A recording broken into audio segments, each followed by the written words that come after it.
안녕하세요. 반갑습니다, 여러분. 한참 만에 여러분 보는 것 같네요. 여러분 잘 지내고 계시죠? 시간이 참 잘 가고 있습니다. 벌써 이제 2월도 마지막이 오는 것 같고 3월이 오고 있습니다. 하여튼 시간은 우리를 기다려주지 않는다는 걸 늘 명심하시고 하루하루 최선을 다하시기 바랍니다. 그럼 오늘도 여러분하고 한번 귀한 시간을 한번 함께 해보도록 하겠습니다.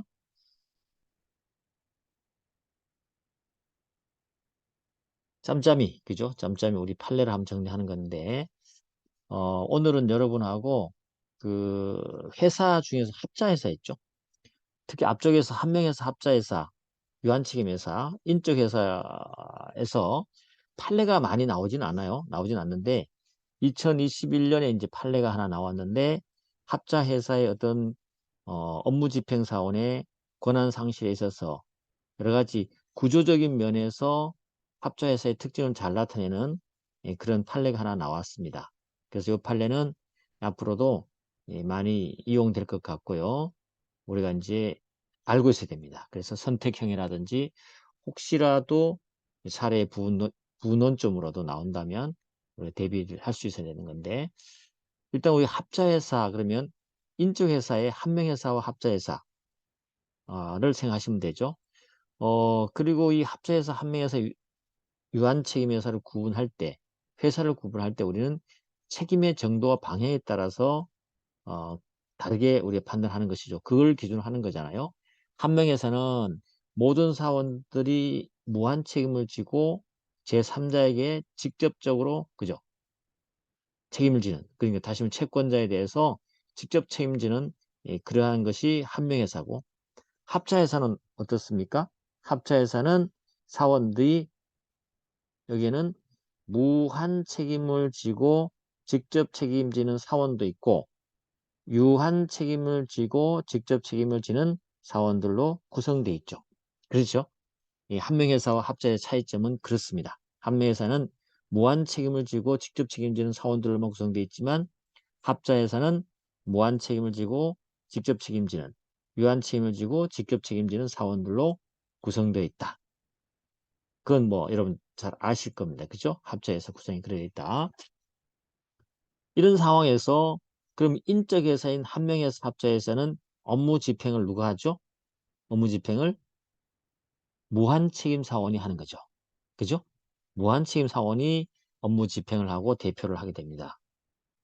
그래서 이 업무 집행은 무한 책임 사원만 하니까 합자회사에서도 어때요? 무한 책임 사원만 업무 집행을 하게 되겠죠. 유한 책임 사원은 업무 집행이나 회사를 대표를 할 수가 없어요. 이런 상황이고요. 그런 상황에서 우리가 업무 집행 사원에 대해서 권한 상실 선고 제도를 두고 있습니다. 업무 집행 사원이 뭔 잘못을 했을 때 권한 상실 선고 제도를 두고 있어요. 알겠죠? 그래서 법원에서 권한 상실을 하는데 여기서 나온 판례가 이 권한 상실 선고를 받았어요. 받고 난 다음에 그 이제 권한 상실 선고는 법원이 하는 거죠. 법원이 하게 됩니다. 그랬을 때 권한이 상실됐단 말이죠. 그럼 이 나중에 집행권이 부활할 거냐 이 문제입니다. 이 문제인데 우리가 합자해서 구성 사원들이 무한책임 사원과 유한책임 나눠지다 보니까 무한책임 사원만 업무 집행을 할 수밖에 없게 되죠. 그죠? 그럼 만약에 합자회사가 무한책임 사원이 다 없어져 버리면 어때요? 그때는 해산 사유가 되겠죠. 그 다음에 만약에 업무 집행 사원이 무한책임 사원이 권한상실 선고를 받아버렸다. 근데 한 명밖에 없었다. 그러면 누가 업무 집행할 겁니까? 유한책임 사원이 하나요? 안 되죠. 유한책임 사원은 절대적으로 합자회사에서 업무 집행을 할 수 없거든요. 이러한 구조적인 어떤 문제에서 나오는 사안에서 이 판례가 나왔어요. 그래서 의미가 있습니다. 알겠죠? 의미가 있기 때문에 한번 살펴보겠습니다. 자, 일단 사안을 한번 말씀드려보면 이렇습니다. 그 A 회사가 있었는데요. 이 회사가 합자회사였어요. 다시 말해서 택시회사였어요. 택시회사. 택시회사인데 합자회사 형태로 운영하고 있어요. 합자회사 형태는 항상 무한책임사원하고 유한책임사원이 같이 존재해야 되죠. 그래서 구성사원을 봤더니 갑이 무한책임 사원이면서 업무 집행도 하고 대표 사원으로 있었고요. 을이 무한책임 사원이었어요. 그러면 갑과 을이 무한책임 사원이 2명 있네요. 그리고 유한책임 사원은 병과 정 2명이었어요. 둘둘 이렇게 구성이 되어 있었는데 병과 정이요. 왜냐하면 사원은 업무 집행 사원에 대해서 권한 상실 선고를 청구할 수 있거든요. 그러니까 병과 정, 유한책임 사원도 가능합니다. 병과 정은 업무 집행 권한의 상실 선고, 갑에 대해서 그죠? 청구를 했는데 상실 선고 판결이 확정되어 버렸어요. 그럼 어떻게 돼요? 갑은 업무 집행을 할 수 없는 상황이죠. 정지돼 버리죠. 그러고 나서 이제 을이 무한책임 사원이 있다 보니까 을이 요건만 맞으면 업무 집행을 하게 되겠죠. 그런데 그 이후에 무한책임 사원인 을이 사망을 해버렸네.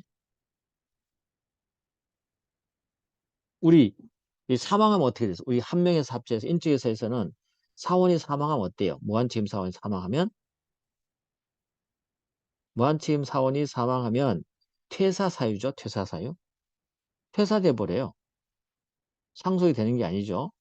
그렇게 되면 유일하게 누가 남았습니까? 권한 상실 선고를 받은 갑이 유일한 무한책임 사원이 되는 거죠. 그럼 누군가가 회사에 대해서 업무 집행을 해야 되는데 업무 집행을 할 권한을 가진 자는 갑밖에 없는 거예요. 그렇죠? 그러다 보니까 A가요. 자, 갑이 이 A 택시 회사의 정관에는 이렇게 나와 있었어요. 무한책임 사원 중에서 회장 겸 대표 업무 집행 사장 1명, 전무 1명, 상무 1명의 임원진을 무한책임 사원의 회의 결의로 선출한다. 이렇게 됐단 말이죠. 그러면은 1명 남았으니까 무한책임 사원은 자기 혼자밖에 없으니까 혼자 참석하더라도 뭐가 됩니까? 전원 참석한 게 되는 거죠. 그죠? 그래서 유일한 무한책임 사원이 세원인 갑이요. 위 정관을 근거로 단독으로 무한책임 사원의 회의를 열어서 자신을 업무집행사원 및 대표사원으로 선임하는 결의를 했어요. 과거에 이제 상실선고 받았으니까 선임하는 결의를 했습니다. 여기에서 이제 쟁점이 되는 겁니다. 이 스스로 한 업무집행사원이 한 무한책임 사원, 무한책임 사원이 한 이 회의에서 자기 자신을 다시 대표사원으로 선임하는 것이 가능한지, 또 한 가지는 가능하다면, 다시 말해서 가능한지의 문제점에서 상실 선고, 업무 집행 권한 상실 선고를 받은 자가 이 정관을 통해서 유일하게 혼자 남았다고 해서, 이렇게 선임한 결의를 혼자서 할 수 있느냐. 이 문제가 여기서 쟁점이 되는 부분인데, 쟁점을 한번 가보도록 하죠. 이렇게 되어 있습니다. 자, 쟁점 보시면 합자회사의 무한책임 사원이 업무 집행 권한의 상실을 선고하는 판결로 업무 집행권 및 대표권을 상실한 이후에 어떠한 사유 등으로 합자회사의 유일한 무한책임 사원이 됐을 때 어떠한 사유라는 게 뭡니까? 다른 무한책임 사원이 다 사망해버리거나 탈퇴를 해버렸을 때, 그죠? 그런 사유가 되겠죠. 그랬을 때는 그러면 업무 집행권 및 대표권이 상실 선고받은 자가 바로 혼자밖에 없으니까 누군가는 집행을 해야 되니까 부활하는지 쟁점이 되는 건데 일단 결론적으로 말씀드린 판례는 소극적입니다. 안 된다. 두 번째는 합자회사에서 무한책임 사원들만으로 업무 집행 사원이나 대표 사원을 선임하도록 한 정관 규정. 우리 앞쪽에 봤잖아요. 그죠? 정관 규정이 무한책임 사원들로만 업무 집행 사원이나 대표 사원을 선임한다는 규정이 있죠. 이 효력은 유효한지요? 유효하다고 봤습니다. 그 정관이 잘못된 건 아니라고 봤어요. 알겠죠? 아니라고 봤습니다. 자, 그럼 한번 들어가서 검토를 한번 해보도록 할게요. 쟁점 또 한두 개 더 살펴볼까요? 그러면 좋다. 업무 집행 권한의 상실을 선고하는 판결로 업무 집행권 및 대표권을 상실한 무한책임 사원이 그죠? 이후 다른 무한책임 사원의 사망 등으로 유일한 무한책임 사원이 된 경우에 위 정관을 근거로 단독으로 의결권을 행사해서 자신을 업무집행사원이나 대표사원으로 선임할 수 있는지 알겠죠? 아까 선임했잖아요. 그죠? 근데 우리 판례 결론 말하면 소극적이다. 안 된다.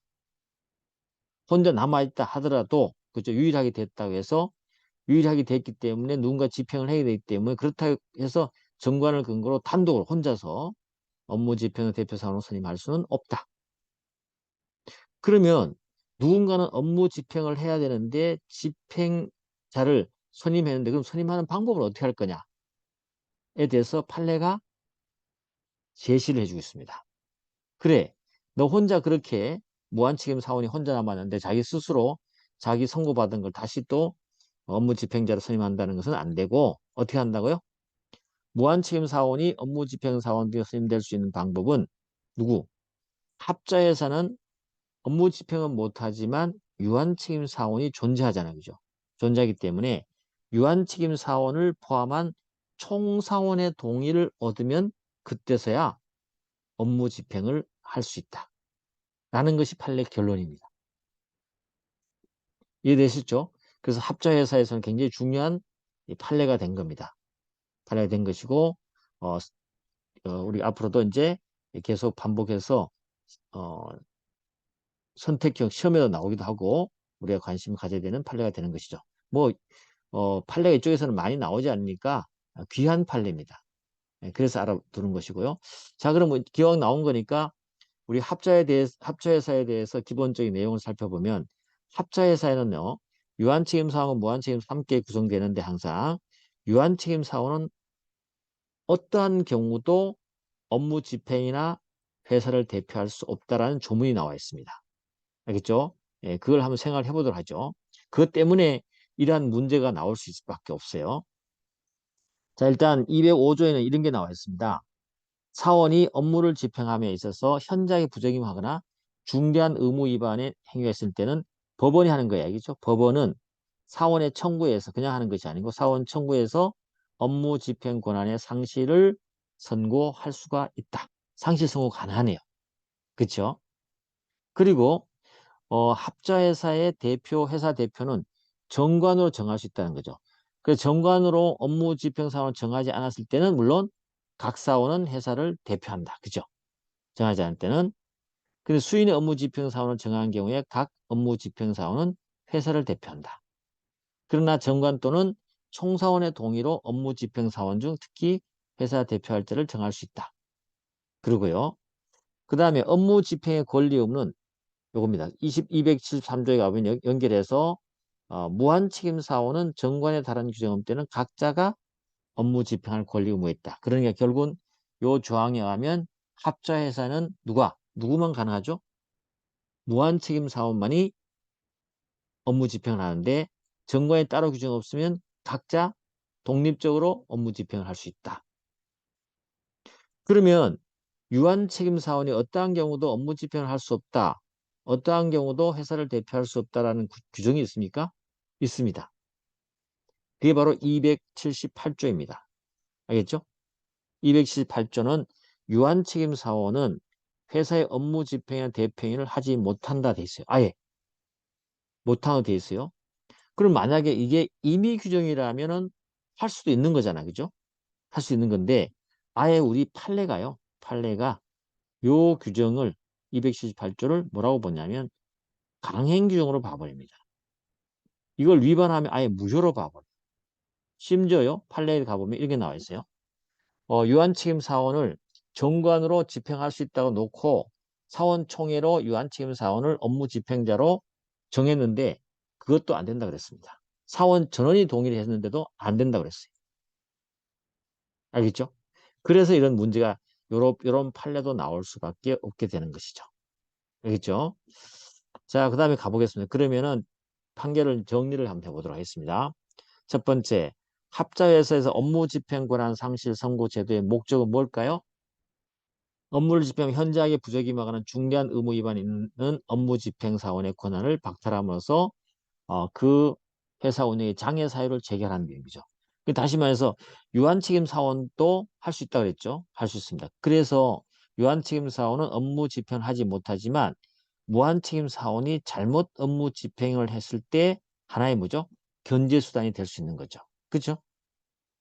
좋다. 그건 그렇고 두 번째, 이 권한 상실 선고하는 판결은 우리 판례가 뭐라 했냐면 형성 판결이다. 형성 판결. 그래서 확정 판결에 의해서 업무 집행 권한이 완전히 상실돼 버리고 대표권도 함께 상실돼 버립니다. 알겠죠? 상실된다. 그렇게 형성 판결이 확인한 판결이 아니야. 그 다음에 세 번째는요. 합자회사에서 무한책임 사원이 업무 집행 권한 상실을 선고하는 판결로 인해서 이게 상실했다면 그 후에 어떠한 사유 등으로 무한책임 사원이 합자회사의 유일한 무한책임 사원이 되었다는 사정만으로는 그 형성 판결인 업무 집행권의 상실을 선고하는 판결의 효력이 당연히 상실되고 혼자 남았기 때문에 다시 업무 집행 사원으로 부활하느냐? 부활 안 됩니다. 알겠죠? 부활 안 됩니다. 그래서 혼자 남았다 하더라도 업무 집행이나 대표권이 절대로 부활되지 않는다는 것이 판례 입장이다. 그럼 어떻게 그럼 혼자 남았을 때는 누군가 업무 집행을 해야 되는데 유한책임 사원을 할 수 없으니까 어떻게 하느냐? 그럴 때는 업무 집행 권한 상실을 선고받은 무한책임 사원이 다시 이걸 갖기 위해서는 뭐가 있어야 된다? 정관이 있어야 된다. 겠죠? 정관이나 총사원의 동의로 새로 그러한 권한을 부여받아야 된다. 부여받아야 된다. 그죠? 그러니까 부여받아야 되는데 이자가 정관의 그런 규정을 통해서 본인이 회의를 했단 말이죠. 그래도 안 된다는 거죠. 그 부분은 또 안 된다는 걸 그랬어요. 그러니까 혼자 남아있을 때 정관 사원총회 동의로 권한을 부여받아야 되는데, 그죠? 갖기 위해서는, 여기 사안에서는 정관을 통해서, 정관에서 무한책임 사원의 회의로 선임할 수 있다는 근거로 본인을 스스로 선임했단 말이죠. 이게 가능할 거냐를 한번 따져보도록 하겠습니다. 그 판례는 이렇게 말합니다. 합자회사에서 무한책임 사원들로만 업무 집행 사원이나 대표 사원을 선임하도록 규정한 규정. 우리 앞쪽에 봤죠? 이 A 택시 회사의 18조의 정관 규정이 그랬잖아요. 무한책임 사원들로만 어때요? 업무 집행 사원을 선임할 수 있도록 했죠. 그죠? 유효하다고 그랬습니다. 그래서 정관은 유효해요. 그런데 그 후에 사장으로 무한책임 사원이 1인이 된 경우에도 특별한 사정이 없는 한 그거는 여전히 유효한 건 맞다. 끝까지 알아두셔야 돼. 알겠죠? 그건 유효하다. 다만 유한책임 사원의 청구에 따른 법원의 판결로 업무 집행 권한의 상실을 선고받아서 대표권을 상실한 무한책임 사원이 이후 다른 무한책임 사원이 사망해서 퇴사하는 등으로 유일한 무한책임 사원이 된 경우에 업무 집행 권한을 상실한 무한책임 사원이 위 정관을 근거로 단독으로 의결권을 행사해서 자신을 업무 집행 사원의 대표 사원으로 선임할 수는 없다. 자, 여기는 전제가 뭡니까? 이 업무 집행 상실, 그죠? 업무 집행 상실 선고를 신청한 자는 누굽니까? 유한책임 사원들이에요, 유한책임 사원들. 유한책임 사원들이 했는데 자기가 어때요? 다시 그렇게 유일하게 혼자가 됐다고 해서 본인이 회의를 해서 선임해버리면 청구한 유한책임 사원은 뭐가 됩니까? 그렇죠? 그래서 이러한 경우는 정관을 통해서 본인이 혼자 선임할 수 없다는 거죠. 그렇죠? 그래서 어 이때는요, 업무 집행 권한을 상실한 무한책임사는 정관을 근거로 단독으로 의결권을 행사해서 자신을 업무 집행 사원이나 대표 사원으로 선임할 수는 없어요. 그럼 어떻게 되느냐? 만약에 여기에 다른 무한책임 사원이 있었거나 아니면 뭐 무한책임 사원이 했거나 이랬을 때는 괜찮겠지만 여기에 무한책임 사원이 청구해서 상실 청구됐는데 스스로 다시 자기가 회복한다는 것은 문제가 있죠. 그래서 우리 판례는 이러한 경우에는 유한책임 사원을 포함한 총사원의 동의에 의해서만 해당 무한책임 사원이 업무 집행 사원이나 대표 사원으로 선임될 수 있을 뿐이다. 그럼 이자가 어떻게 돼요? 앞쪽에 봤던 그 병정 있죠? 병정 유한책임 사원을 설득해서 함께 사원 총회를 하고 거기에서 총사원의 동의를 얻어서 자신이 해야 되겠죠. 그냥 유한책임 사원이 사실은 왜 그럴까요? 유한책임 사원이 동의를 안 해주겠죠. 왜? 업무 집행 권한 상실 선고를 청구한 자가 누구였어요? 유한책임 사원들이었잖아요. 그렇죠. 그래서 자기가 혼자서 몰래 해버렸다. 그랬죠. 그죠?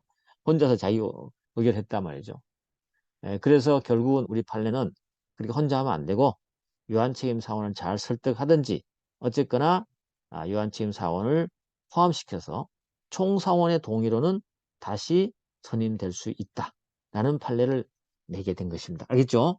이 판례도 이제 어, 희귀한 판례죠. 희귀한 판례라보다도 이제 자주 나오지 않는 곳에서 판례가 나왔기 때문에 여러분이 알아두시면 되고 합자 해설을 이해할 수 있는 아주 중요한 사안이 되었습니다. 자, 오늘 여러분 여기까지 하겠습니다. 수고했습니다.